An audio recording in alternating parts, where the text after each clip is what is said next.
किसी से प्यार था आपको? हाँ। किससे?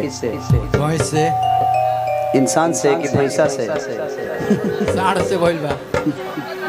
कैमरे वाले भैया लोग से ना तो एक नंबर। तोरा वायरल होके में टाइम ना लगी, तोर कुछ वायरल हो जाई। हर एक दिल ना लगई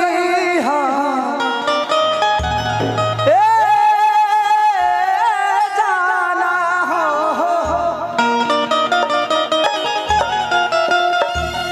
कि सपना अधूरा बा कैसे बताई हो